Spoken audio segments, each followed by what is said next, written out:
to order. First item of business is approval of the April 12th minutes. Any additions or changes to it? Seeing none, we'll move on. What's that? Oh, I don't have to do that. Moving on, we'll have the financial statement. Mr. Rupp. Thank you. This is a report of financial summaries of revenue and expenditure activities. City of Hayes for the month ended March 31, 2018.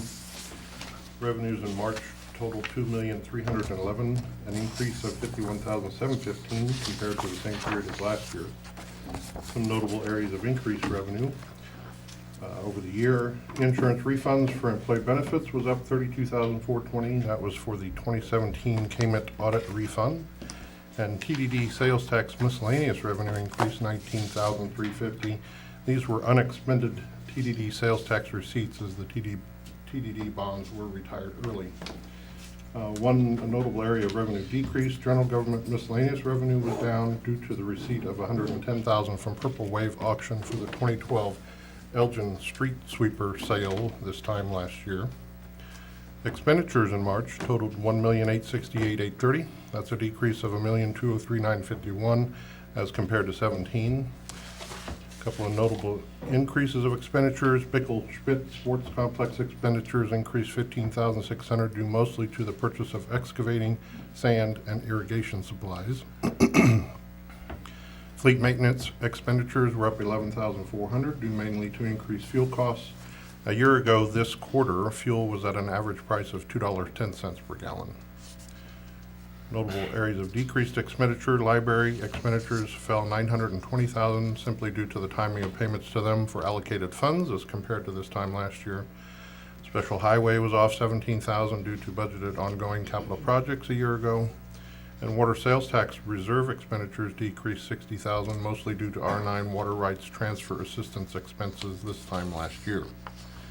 Month to date, general fund sales tax collections were $569,809. That's an increase of $40,000 or 7.56% as compared to last year. Year to date, general fund collections are at $1,788,311. That is down $33,414 or negative 1.83%. The report of quarter to date sales tax collections by industry classification was down $27,326 or negative 1.4%. These top 10 represent 74% of the total quarter to date sales tax distribution. And finally, the portfolio certificates of deposit on March 31, 2018 totaled $51.85 million with a weighted average interest rate of 1.45%. That's up 0.61% from a year ago. Our value on the portfolio of treasury notes is $7,707,000 with a weighted average yield to maturity at 1.78. Total balance of the money market account on March 31 was $2 million with a current yield of 0.5. And total investments are up $1,857,000 when compared to this time last year. I move that we approve the March 2018 financial report. Second. I have a motion by Commissioner Musil, second by Commissioner Jacobs. Any discussion on the financial report? Yes, for me, it was nice to see some positive sales tax revenues finally coming in. So, That thanks. black number was nice. Yeah, finally. Yes. Call for the vote. All those in favor? Aye. Opposed? Passes 5-0. Have citizen comments on non-agenda items, if you had any that was not on the agenda. Seeing none, we'll go on to employee promotions and new hires. Who's up first? Oh, Chief, this will be the last time you do this, won't it? That's disappointing. Good evening, Commissioners. My name is Gary Brown. I'm the Fire Chief for the City of Hayes. And with me tonight, we have 3 employees that we'd like to introduce. One new hire and 2 promotions. First is Captain Aaron Domi, to my immediate left. Captain Domi was appointed by the city manager to his position on March 28th. He started with the city in 1994, working with the Public Works Department, where he was a water plant operator, and he transferred to the fire department in 2006. He was promoted to lieutenant in 2015, and then he just became captain. He's a Army veteran, another veteran, and he has a BS in biology from Fort Hays State University, and right now he is working his way through the Advanced Fire Officer Certification Program. Next we have Lieutenant Tim Dietrich. He was appointed by the city manager on April the 8th. He came to us as a volunteer firefighter in January of 2012, and he was appointed a career firefighter in May of 2013. He has a business degree a BS degree in business administration from Fort Hays State University. He has done an excellent job as our tech rescue team coordinator, and he is he's currently a basic fire inspector or fire instructor and fire officer. He'll need to finish he'll start the fire inspector training program here. I think you've already started it, right? Yes, okay. And then finally, we have firefighter B.J. Hill, and he was appointed by the city manager on March 12th. He came to us as previously had been an adjunct instructor at Fort Hays State University, so he's making an interesting career change. He came to us with Kansas EMT certification, and that's a big part of the training. He has a bachelor's degree in education from the University of Kansas, and he's on a Monday through Friday training schedule. He works from 7 in the morning until 6 in the evening. He has just completed the basic and advanced firefighter training program, and he is now in the driver training program. So if you see a fire truck going down the street with a big student driver sign on it, so we're very happy to have all these changes in the fire department and seeing people move. Thank you very much. I don't think that we can let this go by without talking about one more person who is up here, and that is the chief, who has served the city for 15 years and has been a firefighter and served various communities for 45 years. And I don't think that it's inappropriate to thank you for your service and what you've done for the city of Hays. You're going to be a great loss. I've never had a negative word said about you, and we are so glad that you came to Hays. I hope you plan to stay in Hays after retirement. We're going to stay here for a while, yes, while we figure out what we're doing. So Great. So reception tomorrow Yes. from afternoon for the Yes. chiefs. So everybody, I'm sure, as well gets to come and go and come and congratulate and thank a great employee from the city of Hays. And to the three of you, thank you. Yeah, Thank you. guys. thank you, Mr. Mayor.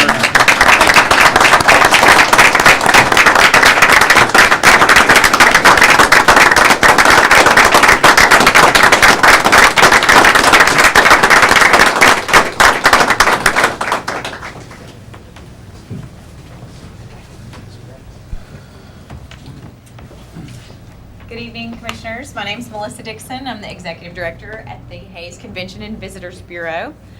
So with our small staff, it feels like a big hire when we have turnover. We have welcomed Brandon Cooley as our new marketing manager, and he's coming from Eagle with nearly 15 years of experience with them behind the camera. So you may know him from filming shows with a lot of you involved. His degree is from Fort Hays State in, it's really long. Information networking and telecommunications with a minor in media studies. Thank you. Or a minor in communications and then an emphasis in media. It's too long for her to remember. Dollar per word. So would you like me to say your degree? And I said, I don't know if you'll remember that. So Brandon knows everybody in town. I get so excited to introduce him, and he's like, I already know this whole group. So he has stepped right in to his role, and I'm really proud that he is a part of the city now. Welcome. Thank Welcome. you. Welcome. Thank you very Glad much. to have you, Brandon. Glad to be here. Is he the one who came up with all this stuff there? No, I can't take credit. No, well, Thank you very much.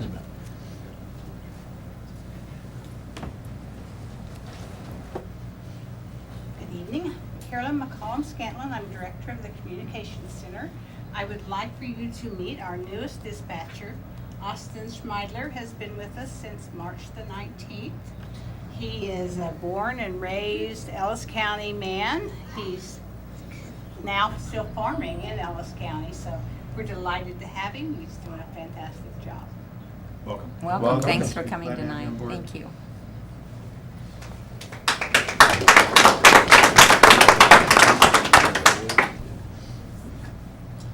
Good evening, Jesse Rohr, Director of Public Works.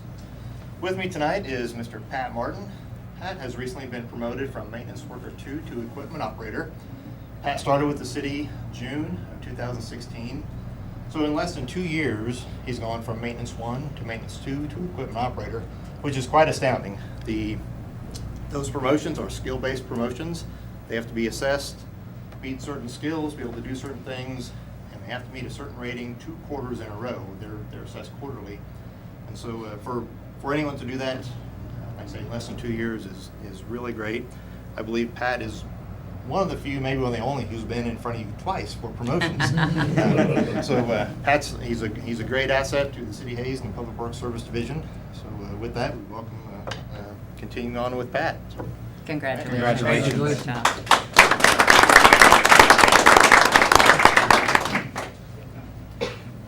Good evening, Commissioners. Jeff Chrisman, Director of Water Resources. And tonight I have three folks to introduce you to you. We have one new hire and two promotions. Pretty blessed in our Department of Water Resources that we have a very green crew. I say green crew because they're all pretty new within our maintenance worker positions, but they are very good at what they do, and we are great hands. This is Lance Hunt. Lance actually started with us about 2 weeks ago. Lance actually is no stranger to the City of Hayes. Between 2012 and 2013, he was actually maintenance worker one for Public Works Department. So he came back to the City of Hayes, and we gained some experience back.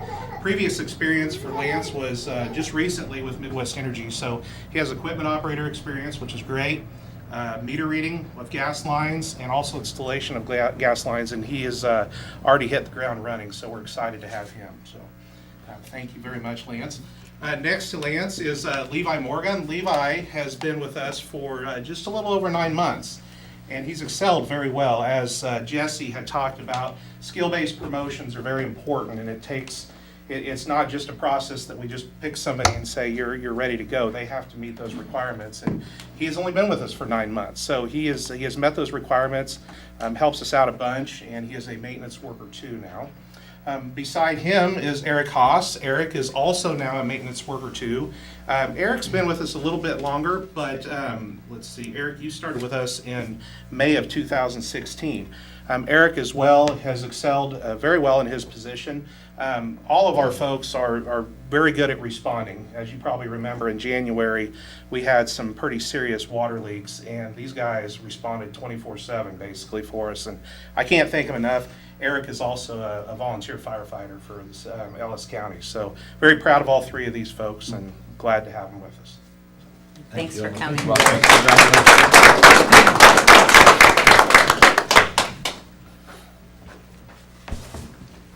Good evening, Commissioner. Jeff Boyle, Director of Parks. With me tonight is Zane Schwartzman. Zane started with us on September 12th of 2016 and was recently promoted to a Maintenance 2 worker. Zane's been an asset to our department. The interesting thing about Zane is he was a seasonal worker for us also in 2013 and 14 at the golf course, so he's really well versed in that. We can go to the golf course with Zane as well, and he's able to complete those jobs. So we are very fortunate to have Zane and really appreciate his hard work and dedication. Very good. Congratulations.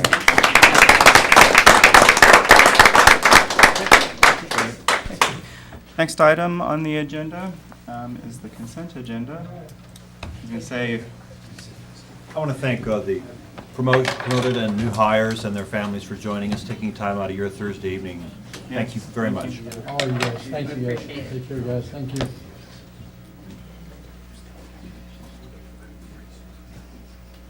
And just collide, it's not good. Can we hire someone other than Austin? Good, Jeff. Jeff squared. next item is the consent agenda. Have looks like a sort of malt beverage license application and then some appointment recommendations. I move we approve the consent agenda as presented. Second. Have a motion by Commissioner Schwaller, second by Commissioner Dinkle. All those in favor? Aye. Opposed? Passes 5-0. Next item is a progress report on the wastewater treatment facility.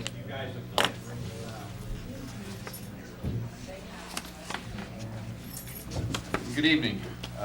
For the new Commissioner Chris Dinkle, my name is Stan Christopher with HCR, and we're the owner's representative in the construction of the wastewater treatment plant improvement. So this April 26th, I'm going to go through the highlights, the schedule, and some things, but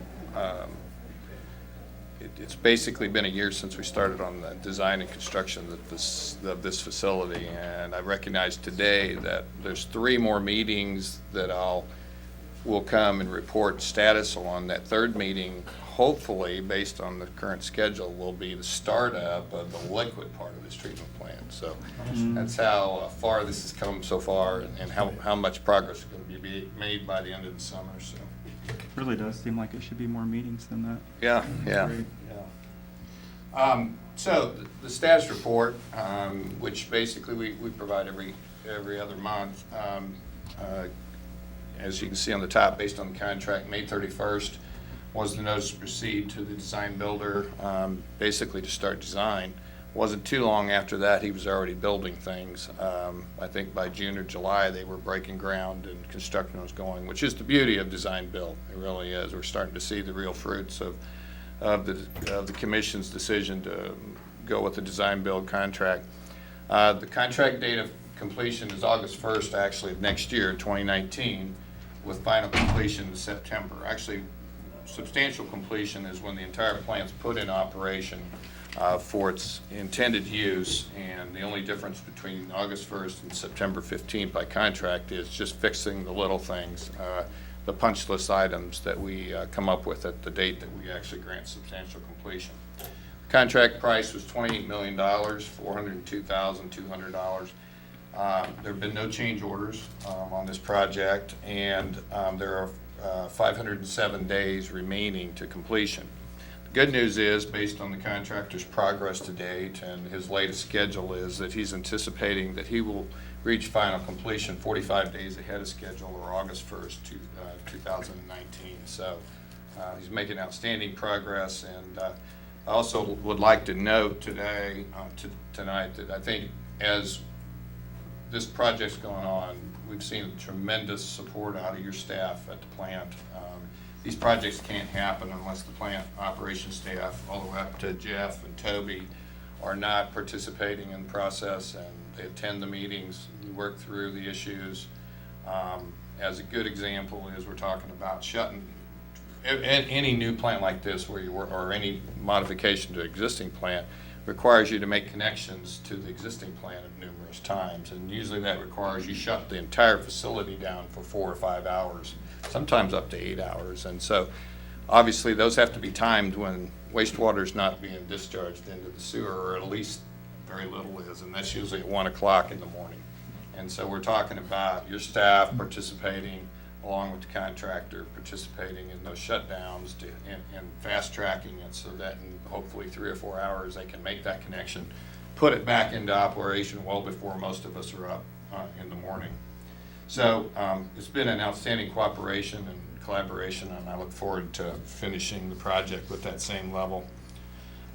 You've seen this in the past, and I just want to kind of talk through what part of the facility today. The part that most of the work's been going on in the field has been for the liquid treatment. So that's the components of the plant, obviously, that are required to treat the wastewater and discharge it to Chatola Creek for as the final product. That's what the emphasis has been on, and that's what we hope to have put into operation by this fall.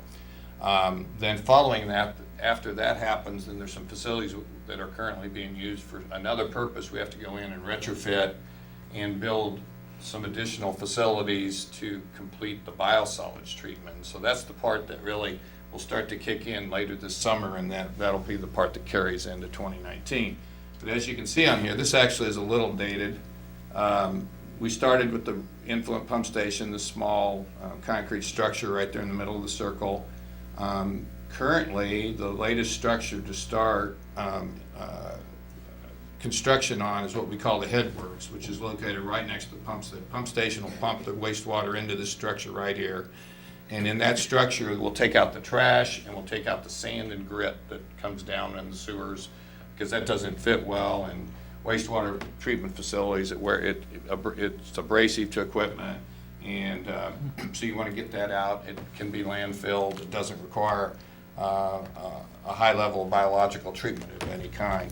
If you look right next to that headwork structure, that's the existing wastewater treatment activated sludge basins you have at the current plant. That will be, once we get the new plant in operation, be converted to a biosolids or sludge digester. The big structure is a 185-foot diameter aeration basin, which basically, that basin right there replaces these two right here. It's not that the plant capacity is being increased, but the quality of water out of this plant has been, is much tighter than what your current plant is. And in order to achieve that, you need to be able to treat the wastewater for a longer period of time, and that's why this structure is bigger than what you have here currently. That biosolids or wastewater that comes out of that basin goes into these two clarifiers, is settled out over here. You can't really see it behind this building. It's filtered. It goes into this building, which is your current screening or your filter building, and it will be disinfected in that building and then discharged to these two tanks, which are basically called your reclaimed water or reuse tanks, which is the effluent that's been disinfected and fully treated. It can either be discharged to the stream or can be pumped out to the municipal golf course or to the ball fields for irrigation reuse. This is just a close-up view of, again, the pump station and the headworks. Now, this structure today is quite a bit further along than what you actually see here in this picture. So they're making pretty rapid progress on that headworks building. Here's the slab, the base slab of that structure. It's about 40 feet long and probably about 20 feet wide, roughly 2 stories. There's one of the latest pictures of the aeration basin, the 2 clarifiers, the ice rink inside of the big aeration basin. If you haven't been out there lately, the last time I know most of you were there, this was all a bunch of holes in the ground. You look down at it, now you look up at it. These structures are all up in the air, and there's really a third dimension to this treatment plant that you couldn't see before. Clarifier construction.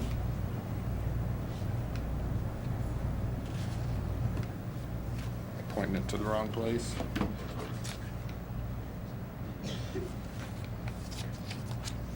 Is it?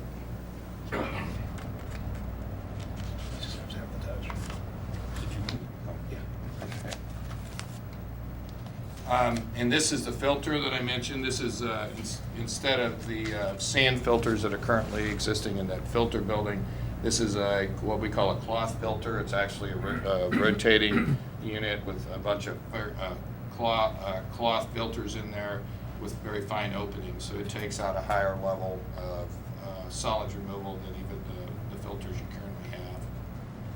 So Stan, that will be above ground, right? That is above ground. It's right behind this building here, Okay. which is the current filter building. Right. This is inside where the DAF unit was sitting. It's, as you can tell, it's been removed and demolished. And they're working in there to prepare this space as the new administrative offices at the wastewater plant. Actually, again, today, there's quite a few trenches where the concrete's been cut out of that, and they're putting in the plumbing in this part of the building right now. So this building will start to take shape pretty quickly. Come on, Jeff Crispin, touch. I gotta do it. Take my full fingerprint or what? There you go. You went backwards. No. Okay. There you go. Sorry. This pipe's coming out of the aeration basin. That's about a 30-inch pipe that takes it from the aeration basin to the splitter box and then to those final clarifiers. There's been many thousands feet of conduit, electrical conduit put into the plant, and that's what you're seeing here. Come on. Jeff, why don't you just help? Just do it. Just do it. Oh, there Can you I go. use the mouse? Actually, that was your last one. Okay. So, as I mentioned, we're making really good progress. Meetings today, we got through the entire, discussion of where we're going through the rest of the plant. Everybody, I think, this is kind of the stage in a project like this where you're getting up out of the ground. The unknowns are being minimized. Most of the concrete's been poured. So as we start to complete it, it's going to be kind of like after you've roughed in your house and got all the HVAC and that kind of stuff in the walls. Now you're ready to put in cabinets, that kind of stuff. not quite there in a wastewater plant, but it's very similar from the standpoint of the things that are possible unknowns are being minimized, and so we should start to see even more progress. So be happy to answer any questions related to it. Welcome you out to another tour one of these days soon if you'd like, and Now's the time, it looks. yeah. That's great. Okay, thank you. Thank you you. very much, Thanks, Dan. Next item, the replat of Clubhouse Gardens 2. It works. Good evening, Jesse Rohr, Director of Public Works. So the item I want to speak about tonight is the proposed replat of Clubhouse Gardens 2. Just make sure everyone's familiar with the location of the property. This is near the area of 33rd and Hall Street. It is on the west side of Hall. Shows a little closer image here. Again, the area within the red circle is what we're talking about. It's been a development that's been slowly occurring over the last 9 or 10 years or so. And it is near the entrance of the country club. I'll show you some different images of the plat in some different configurations here. This is how the plat currently looks, the current approved plat. The main point of focus on the replat are the two large lots known as Lot 9 and Lot 10. Here's what the new replat looks like, and I'll just go ahead and zoom in on a closer image of that. So the area to the left, kind of the left half of this replat, this was Lot 9, this was Lot 10. And you can see what they're doing is taking those two lots and plotting them into 8 smaller lots. Just a little bit of history on that. Originally, before this current plat of 2 lots was approved, the developer actually came forward, went through the planning commission process to something that looked almost exactly like this. They actually had 8 lots there. Planning commission approved it, and then before it came to the city commission for approval, the developer kind of wanted to regroup, rethought about it, and went back to the planning commission with the 2-lot configuration, which was ultimately approved by the city commission. Wasn't looked at as with best No. intentions as by the developer. No. And obviously, now they're back, platting them to smaller lots. Good. They have felt that the smaller lots are obviously easier to market, and they have some development proposals for these lots. There will be, as the property is to the west, and as this short stretch right here is as well, to on the right, those are all private streets. They are not dedicated to the city. We do have city infrastructure. They are annexed. They are zoned for what they're doing. Water and sewer are built to city standards and accepted and maintained by the city. However, the streets are private. There's no maintenance on the streets, no snow removal, anything like that. So the current lot configuration, the lot size is about 78 by 130 or so, which again is much more typical of the standard residential lot here in Hayes. And here's just the two plats side by side. So again, you can see the main comparison. Of course, the area to the left, lots 9 and 10 are now small lots. The one thing notable on the right side of the plat, there's been, because of the way the current townhomes that are being built have developed and some other developments there and the old farmhouse there, they have adjusted some lot lines. None of that was necessary, but since they're coming forward with a replat, it does make future legal descriptions and legals like that a whole lot easier. I mentioned most of this already. Like I say, the biggest thing was taking these 2 lots down to 8 lots.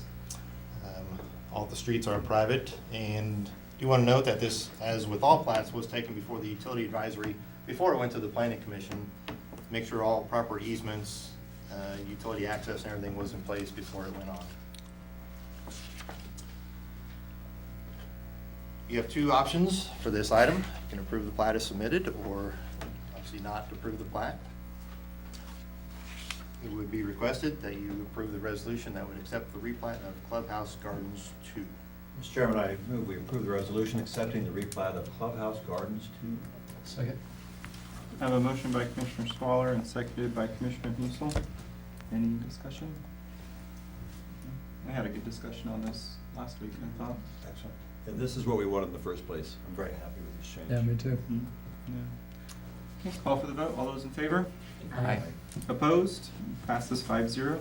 Next item is water line improvements at 2400 General Hayes Road. Good evening, Mayor and Commissioners.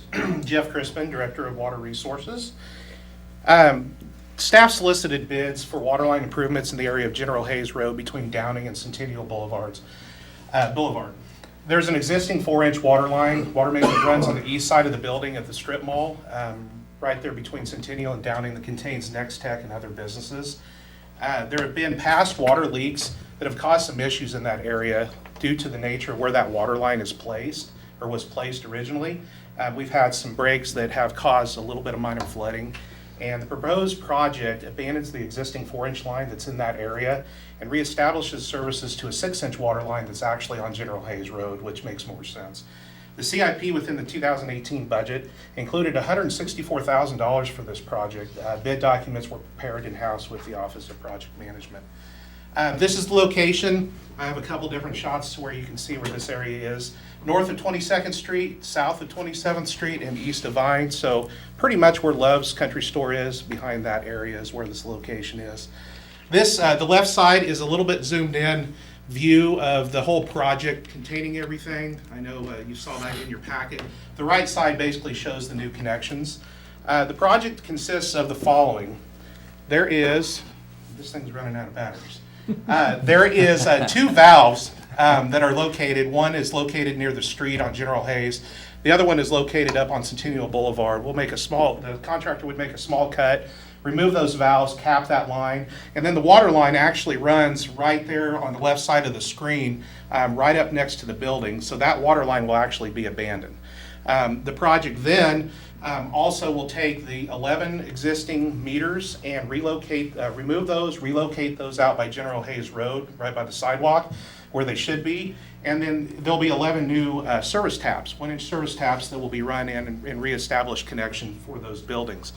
Also, as part of this project, we will install a new fire hydrant to replace an old fire hydrant that has been there for quite some time. Bids were open on April 3rd, 2018 with 2 contractors, local contractors. M&D of Hayes submitted the lowest bid at just under $49,000. The project was listed under CIP, as I said, in the 2018 budget with a budget amount of $164,000. At the time, looking at the scope of this project when we prepared CIP, the thought was that we were going to have to establish a brand new water line offset of the current line. And while we were reviewing it with John Brown and Project Management, we decided that it would be easier to reestablish connections and make that on General Hayes Road, and that's where there are some funding savings on this project. The contract documents call for work to be completed by the end of the year. However, M&D has indicated that May 1st would be their start date, so just around the corner. Inspection of the project would be completed in-house with our Office of Project Management. So if we award this tomorrow or tonight, we would award the bid tomorrow and they would begin construction May 1st, and it would be a pretty short project. So the commission does have 3 options on this project: accept the low bid from M&D, direct staff to do another option, or to do nothing. And if we would ask that you approve the following action. Mr. Chairman, I move we authorize the city manager to execute a contract with M&D Excavating, Inc. in the amount of $48,879 for waterline improvements in the 2400 block of General Hayes Road to be funded from Water Capital Reserve. Second. I have a motion by Commissioner Jacobs and seconded by Commissioner Dinkle. Any discussion on this?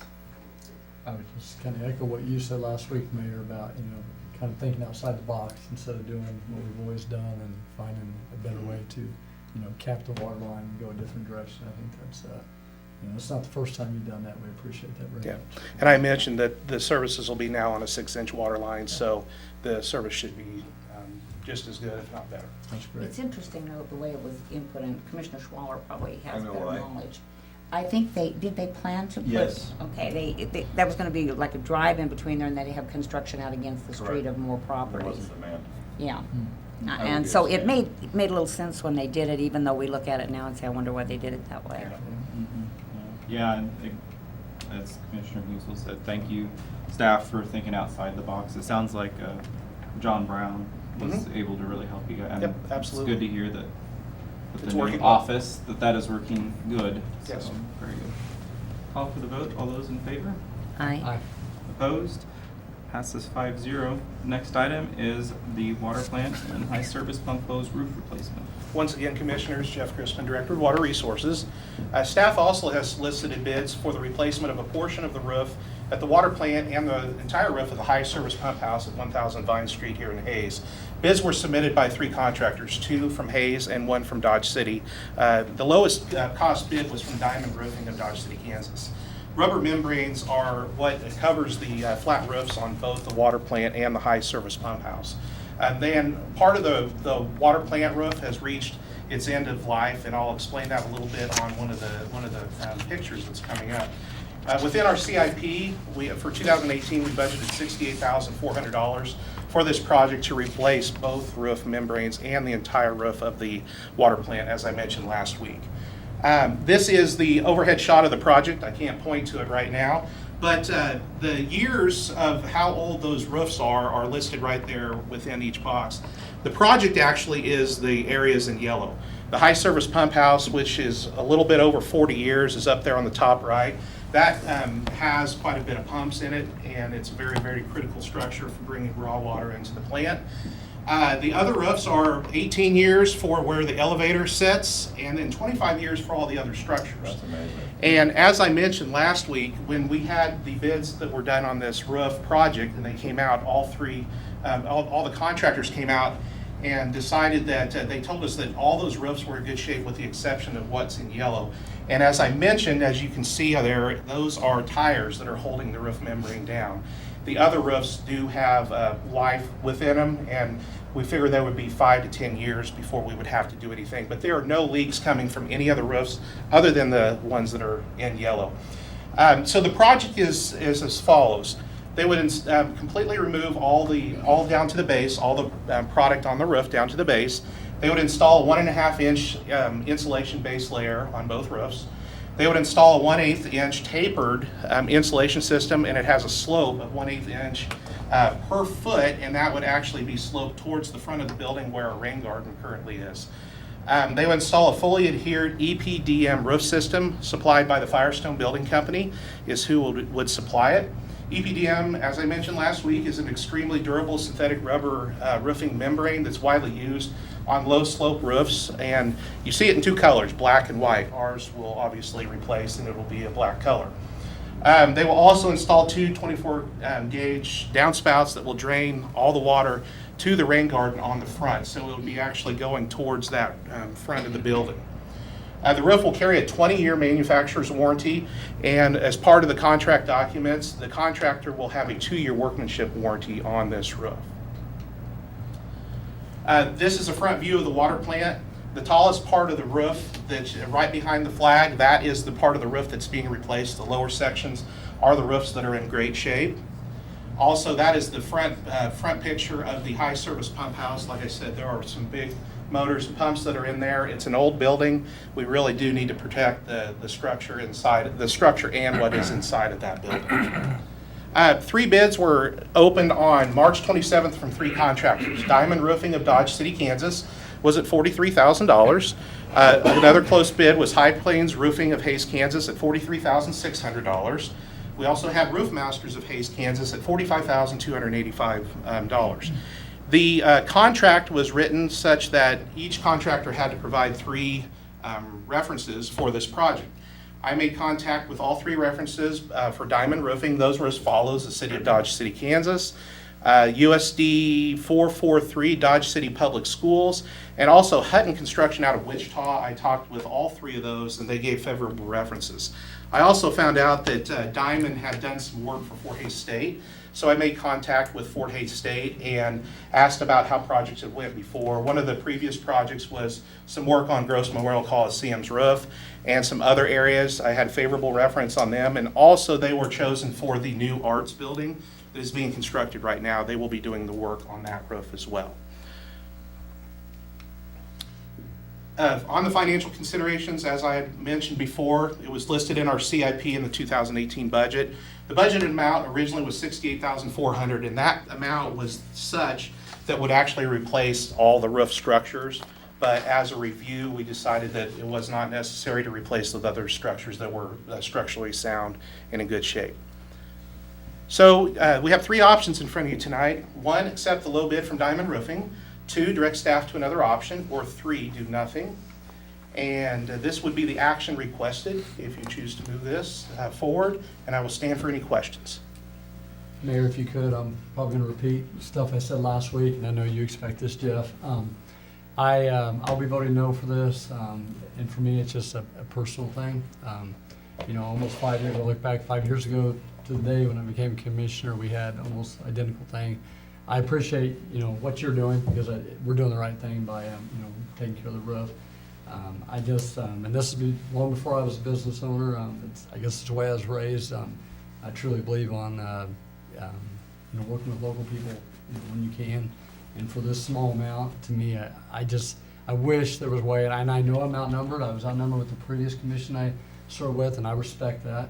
I just think when it's this close, I mean, to me, when you have a water leak, are you gonna call somebody in Dodge City, or are you gonna call somebody in Hayes? And more likely, you're probably gonna call somebody in Hayes because you need it done right now. But I know from what you've showed us, these guys do a great work, and they'll do a great job, but I just think there should be some kind of, and I know it's a very slippery slope, you know, Toby, we talked about this, and there's no right or wrong way to do it, but I just would like to see us, when it's that close, go with the local bid. Is there a motion on the floor? Can we have a, motion, if anybody wants to make? It's all right. Toby? Well, I move authorize city manager to execute a contract on roofing allowed $43,000 for basement raw water roof and high service pump roofs to be funded from water production distribution operating budget. Second. So we have a motion by Commissioner Squaller and a second by Commissioner Jacobs, and any further discussion? Why black? That's what we had up there, and we decided we would replace it. Also, nobody sees it, I guess. I know, but it retains heat, even though you're gonna have that small amount of insulation. The life of the roof will be shorter because it gets hotter. That product is very, even though it has that wonderful Firestone 10-year warranty, you're gonna have some problems with it. I would really, if you take advantage of the fact you're gonna have slope and insulation and go with white. If it's the same price, Yeah, it's the same price. I It's would either go or. with white. And no one's gonna, and as you said, no one will see it except the people in the building will be happier and it will have a longer life. But that's just my experience. And I can touch base with the contractor. okay. Jeff, how long have the tires been on the roof? And how much are they worth? Are they still good? Can we They use are them? not good, no, Oh, are and they I tires, believe they've been on there for around 5 years, talking with Tim. Really? So if So- we we have a 10-year guarantee on that roof. 20 we can year. act- We have a 20 years. 20 So we year can guarantee. actually have 25 because we could put tires on for 5 years before we had to replace it. We can move, we'll keep the tires. I don't think we should do that. Probably not. I was looking forward to having a discussion about $600 on something that didn't have wheels on it, and then they put wheels on the roof. Oh, I know. I was really disappointed. Good point there, Mayor. Oh, we're just picking up where we left off last week. I think we are. I actually really appreciate, I know that you think you're outnumbered, but I'm really glad that you keep bringing this up. It's a good discussion to have. I don't think there's a right or a wrong answer. I fear repercussions down the road if we go down. I don't know where it's interesting that you brought that up because somebody sent me an article that the Saline County Commission, I guess, is looking at a rule to where if a local bidder is within 1% of an out-of-town bid, that they can award the slightly higher bid to the local contractor. I think basically trying to get to the same thing that you are, and I don't know where that line is, and I once don't you start either. moving the line, I don't know, I don't know when you start moving the line, and I always think back to 8th Street, how we held, we went with the lower bid, and then we saw the benefits on 9th Street with that just outstanding award that we had on that, so. Well, I will say, last time I brought this up, the people that contacted me, it was absolutely 50-50.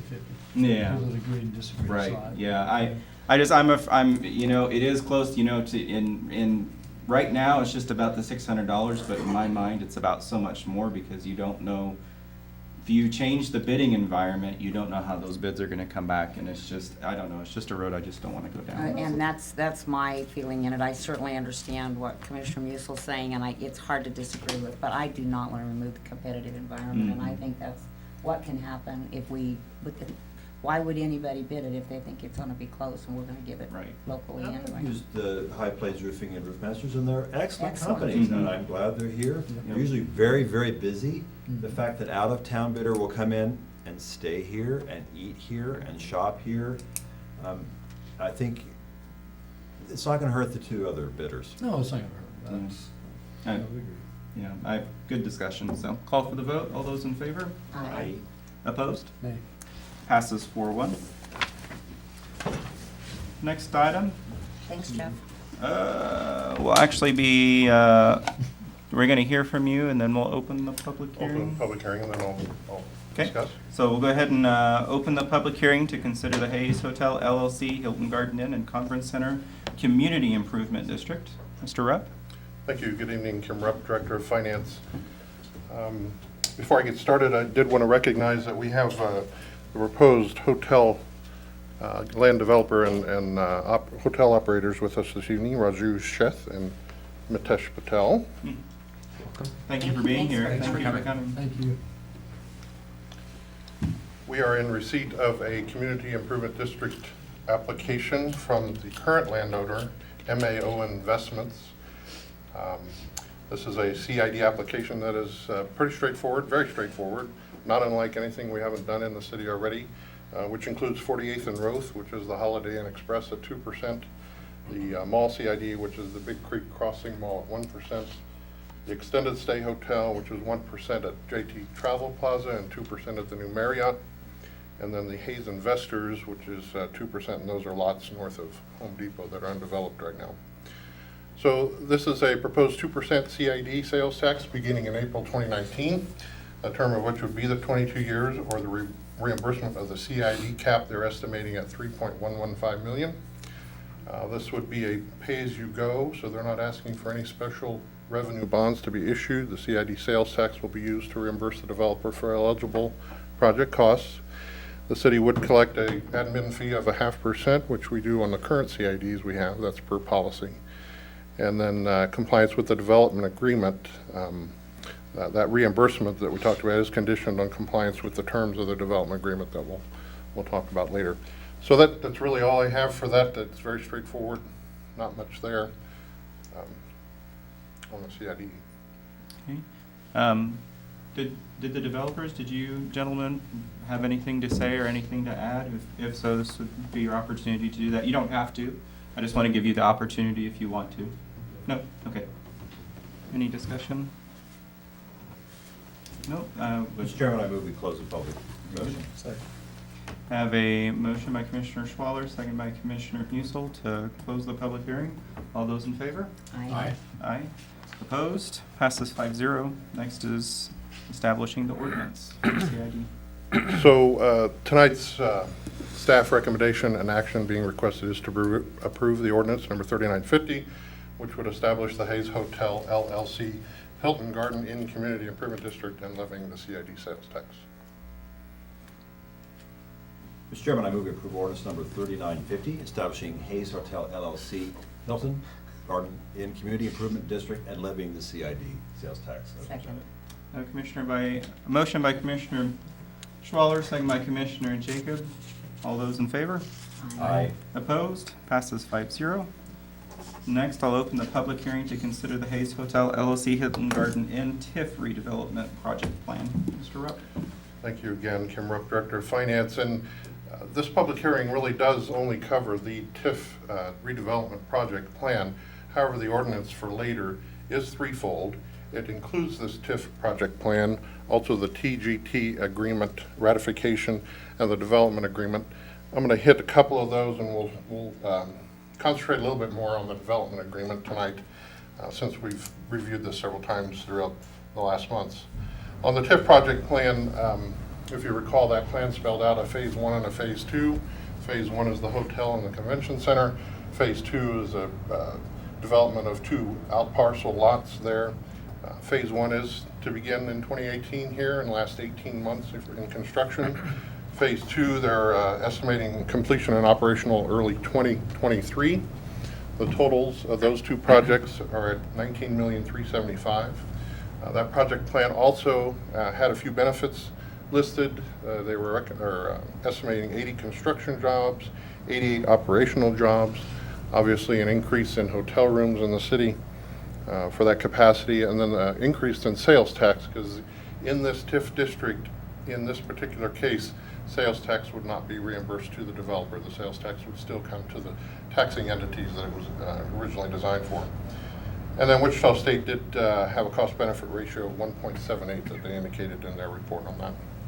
And then the TGT agreement ratification, if you remember, back in December of 2017 is when you actually approved that, and we did that a little ahead of the cart, or ahead of the horse, to help the developers secure their financing.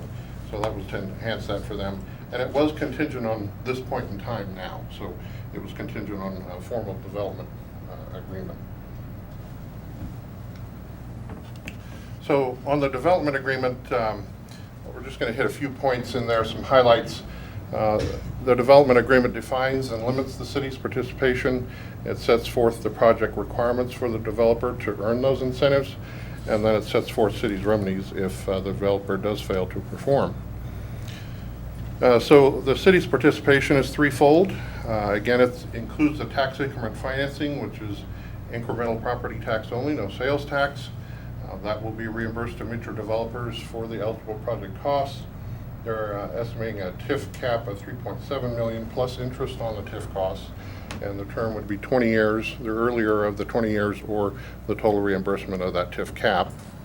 The CID that you just passed is the 2% reimbursed to Mitra for eligible project costs. Their cap there is $3.115 million, and that term is 22 years, the earlier of that or the CID cap. And the transient guest tax, this is the ratification part that you approved back in December. The rebate of the entire 5% at that property only. This does not include any other properties within the city. It's simply at that hotel, the 5% rebate of all the 5% to operate and maintain the convention center. That would also be a 20-year term. They're estimating the first 10 years to be about $1.82 million in collections there. Some developer covenants. Obviously, phase one, and these are all again defined in this development agreement. They are constructing a 4-story Hilton Garden Inn conference center, at least 100 rooms, and an 8,400 square foot conference space. And then obviously the infrastructure to go along with that, water, sewer, streets, utilities, pedestrian infrastructure, and the like. Project delivery then on or before April 26th of 2020, so they're estimating about 2 years there. Upon completion, the developer will certify to us final eligible project costs, and then obviously the city inspection, getting a permit there. And then the project operation, they have indicated in the agreement that they will continue as a Hilton Garden Inn flag. They will use those proceeds for ongoing maintenance. Obviously, they agree to no prohibited land uses as defined in the city's Unified Development Code, and also compliance with the city's economic development policy annual report. That annual report, we really don't have a form as such that they submit to, but some of the requirements in that development or economic development policy would be their performance economically, their capital investment, their number of employees, their total payroll.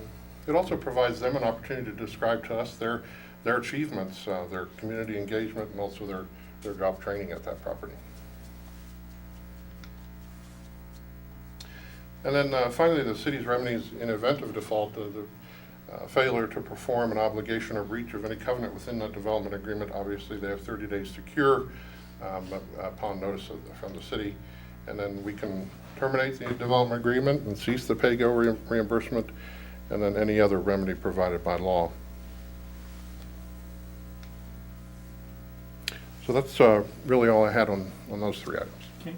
Was there anybody in the audience who wanted to speak? It is a public hearing, so you have a right to speak if you want to. Okay, seeing none, entertain a motion to close the public hearing. Second. I have a motion by Commissioner Swaller, seconded by Commissioner Musil to close the public hearing. All those in favor? Aye. Opposed? 5-0. Next is the ordinance establishing the TIF.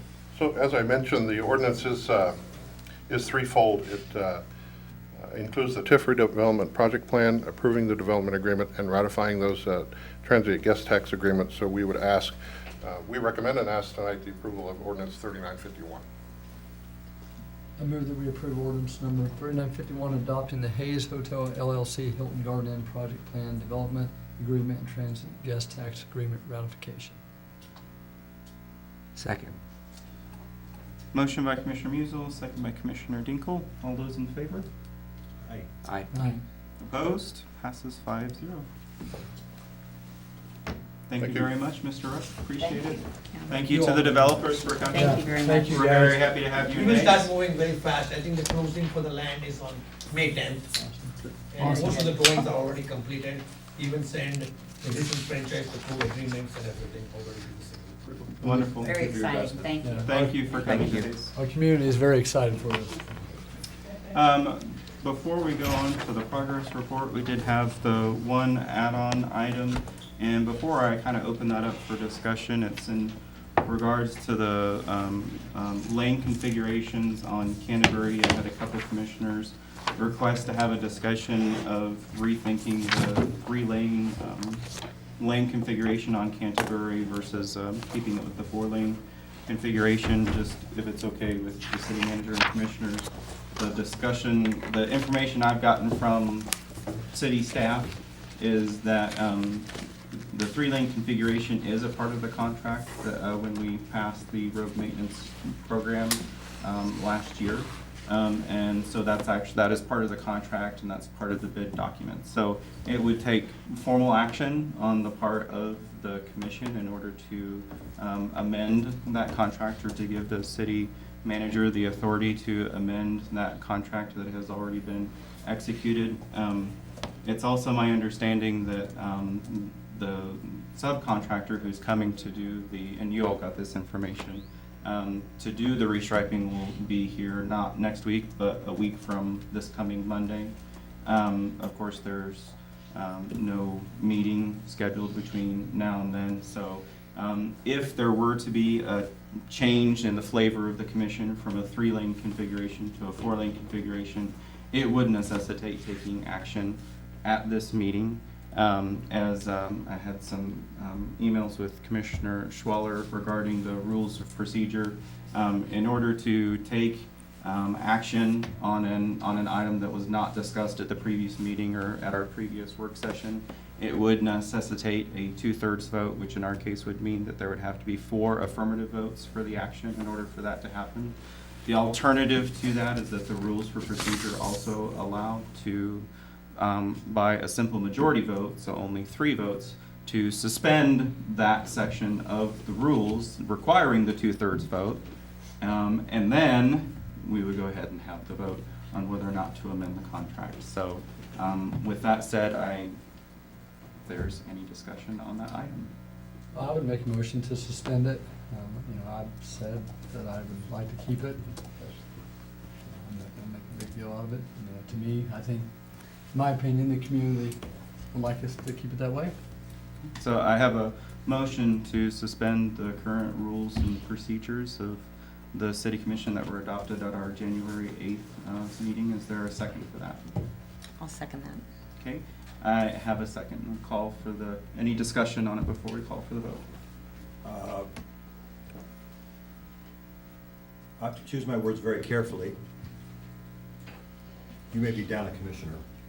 There's a reason we have this rule. Number one, we don't have city staff. We have no information to make a decision. Yet you're repealing something that's been in effect for many years with a reason. And the public's not here to comment whether they like it or dislike it. We have no information ahead of us except you're going to vote on an item. And I do not think that's a good precedent, and I do not wish to serve with a commission that makes decisions hastily. And that's what I'm going to say. Go ahead. Go ahead. If there's any other discussion.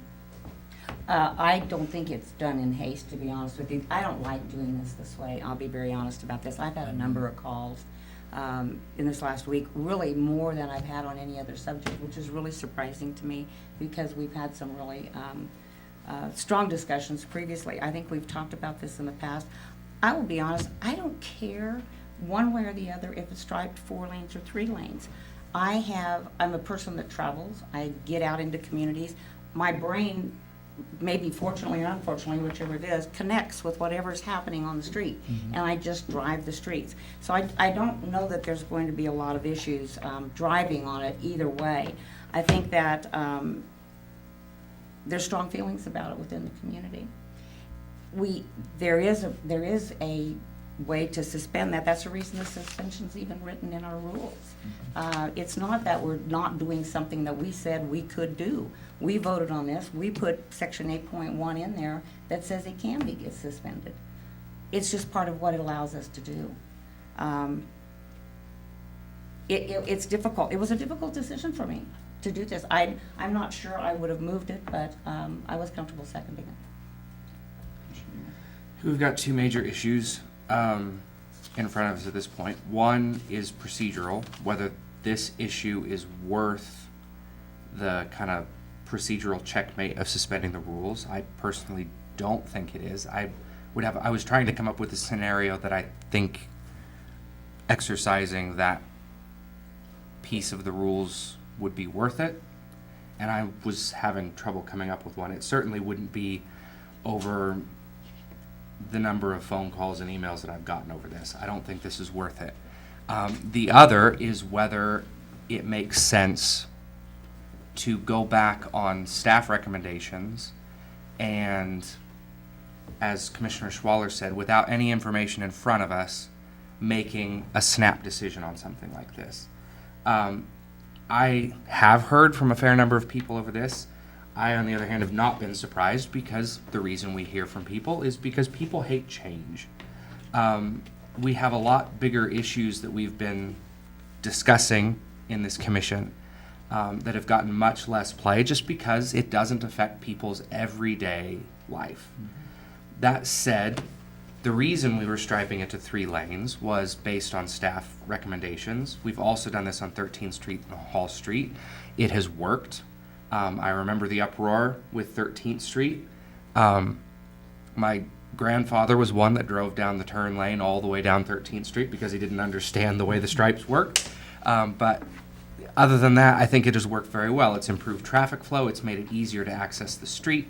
It's made it easier to turn left. I've not come close to rear-ending anybody on 13th Street since they restriped it. I think there's definite value in restriping Canterbury to 3 lanes, which is why I think city staff recommended it in the first place. I believe it would be unwise to reverse that decision based on a few phone calls, because a number of people that I've talked to have been in substantial support of switching it to 3 lanes, but we don't hear from them because we just hear the people that are screaming about the change. Second, I really do not think that this is a matter that justifies suspending the rules. It's a great argument. It is a great argument. I will say, though, that I came and talked to city staff about the thinking and the process with this. This wouldn't be the first time. It's not disrespectful that we would go against what they're talking about. It's not the first time it would have happened, and it's probably not going to be the last time it happened. The last time it happened was concrete and pavement, and asphalt. Not in this circumstance, though, Commissioner, not like this. Not at the last minute. We didn't say to Morgan Construction, oh, we're going with someone else. We're talking about 2 votes. We're not talking about procedure. We can talk about the lane configuration whenever you want. And Commissioner Schwaller, I'm very respectful of that. And I said it earlier to myself, to others, that I didn't want to go down this road this way. We're discussing it. I seconded it for the period of discussion.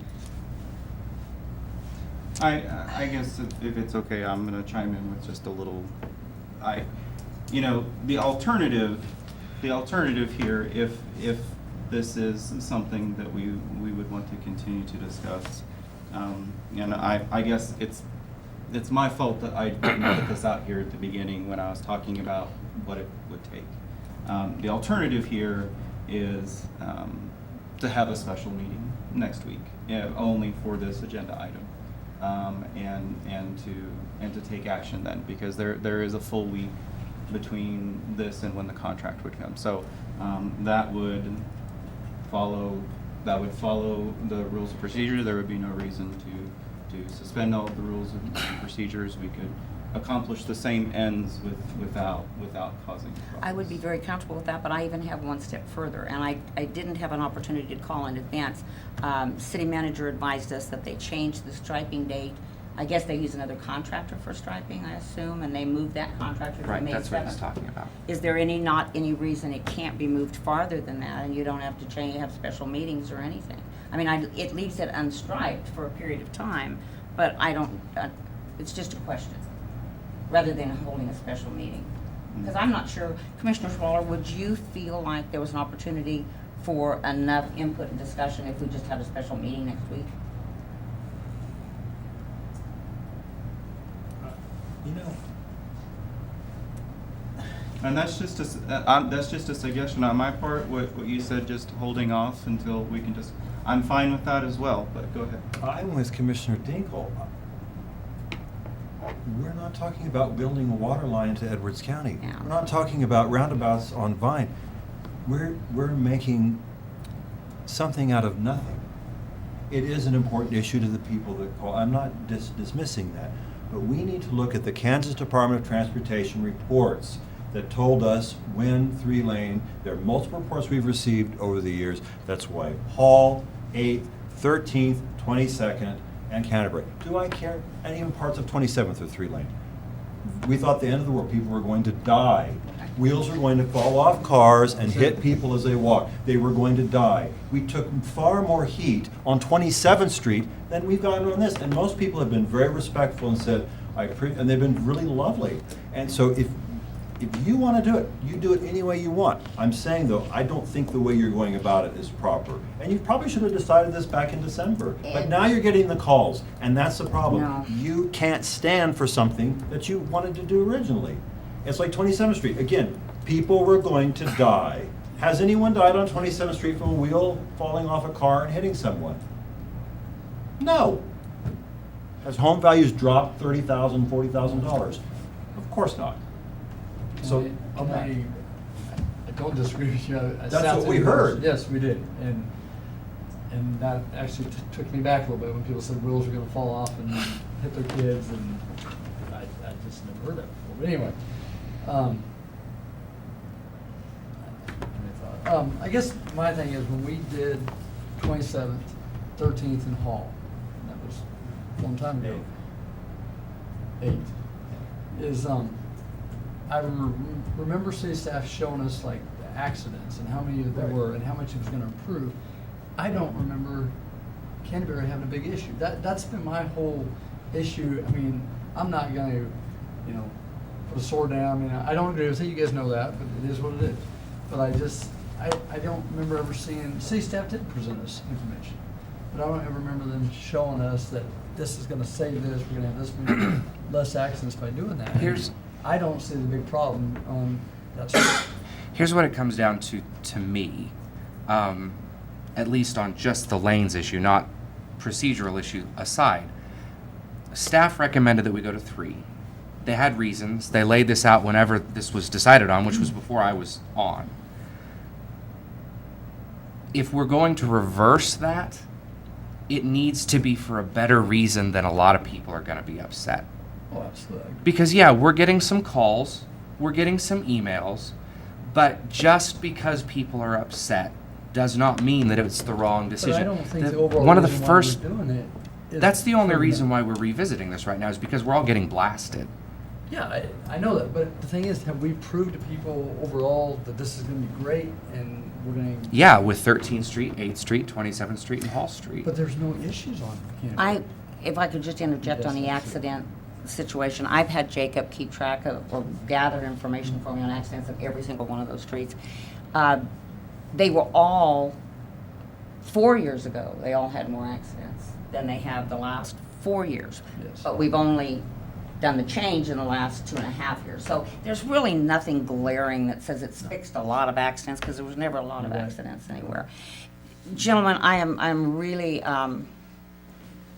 taken aback by this process, and I don't procedurally know how to even do it. I don't like going away from, I don't like asking for the suspension.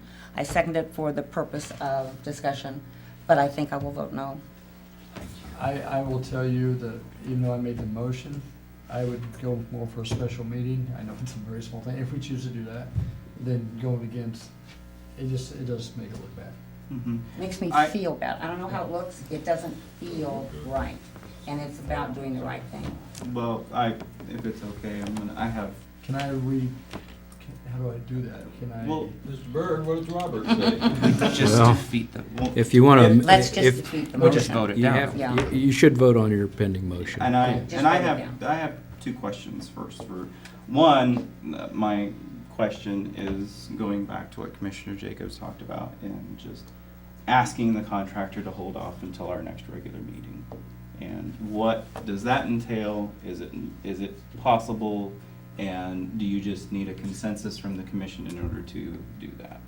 Is it gonna cost Yeah, us money? I think as long as you guys would be, again, a consensus, we could ask. I don't know what the answer is. A lot of this is based off of timing, and so it may cost you money.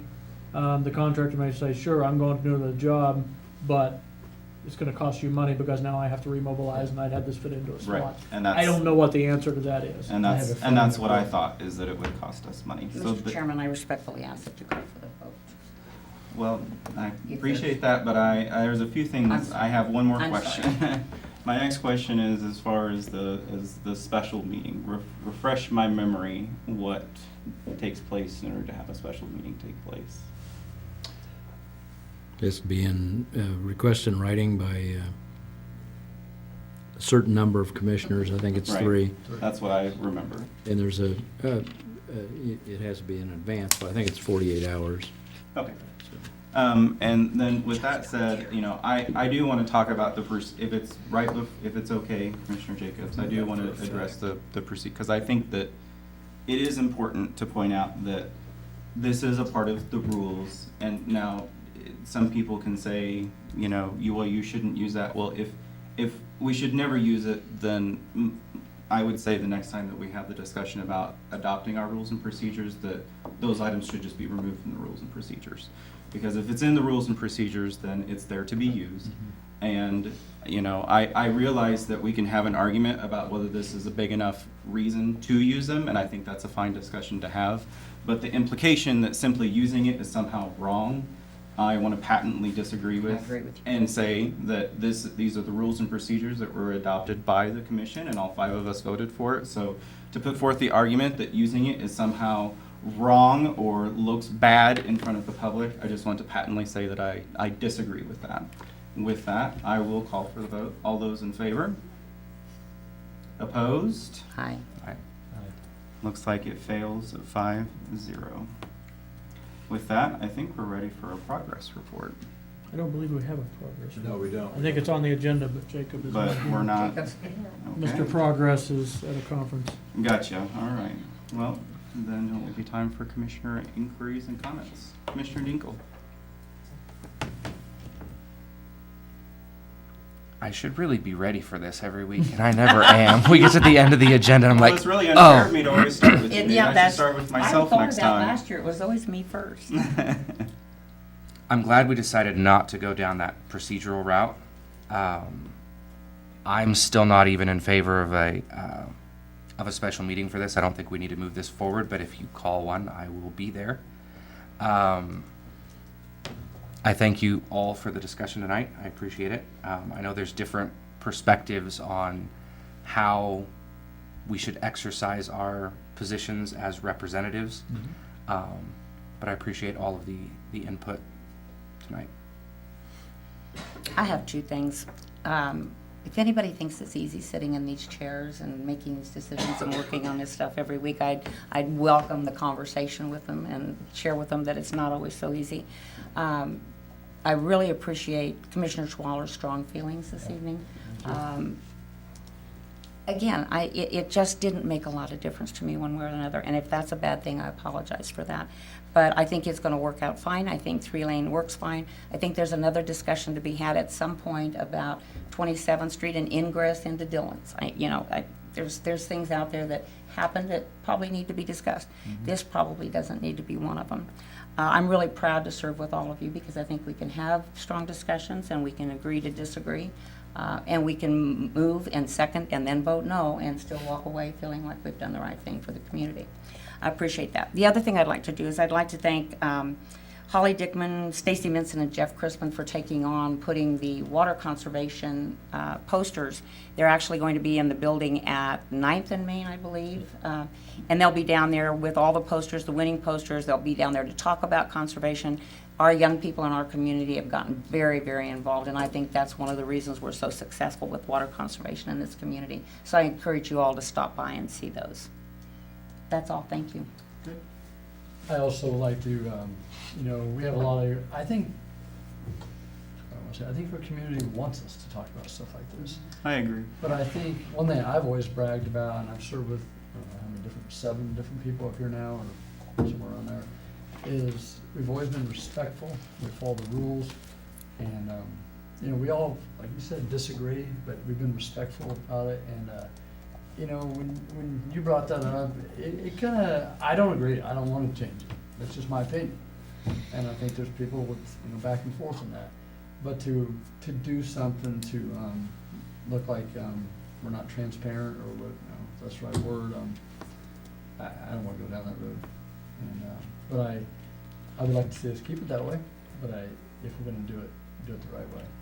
And, I agree with you, if there's a rule that we can do, and we can follow that rule, I think, you should be able to use it.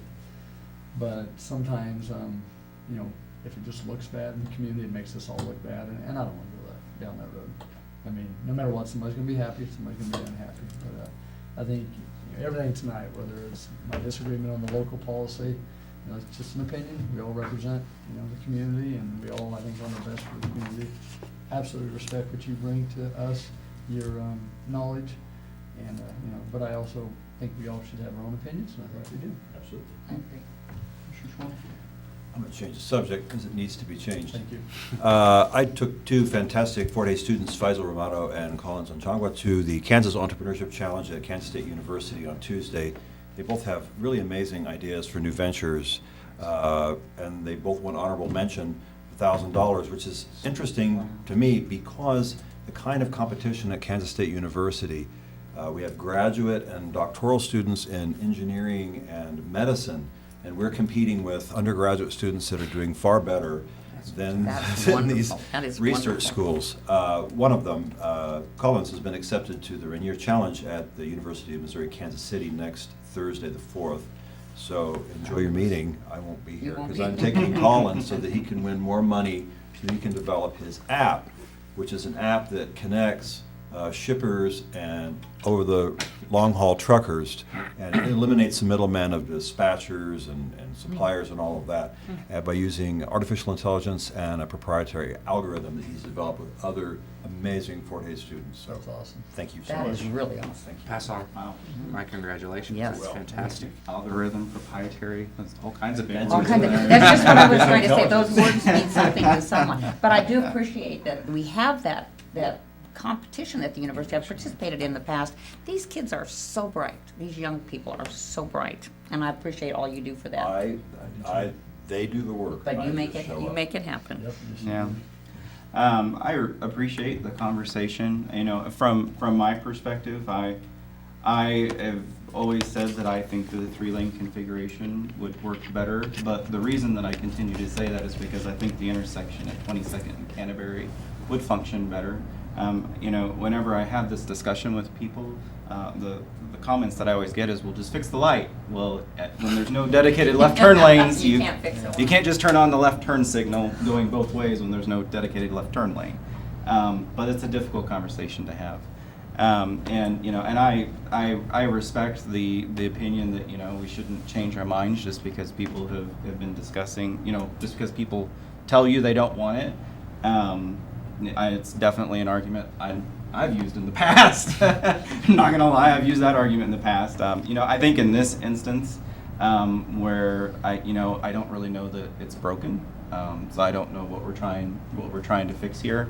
As I reflect on it more, do I think that 22nd Canterbury could improve? Sure. Or we could just keep it the same, and it would be the same, and nobody was complaining about it to begin with.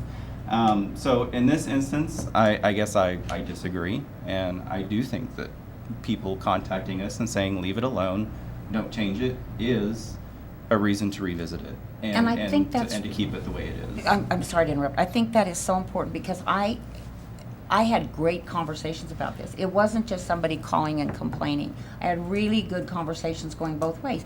Ending the conversations was saying, I know you're gonna have to do what you have to do. There was no animosity or anger or anything like Right. that. And I never want to discourage people. That's why we put our addresses, our phone numbers, our email addresses right out on the internet. I never want to discourage people because we do listen.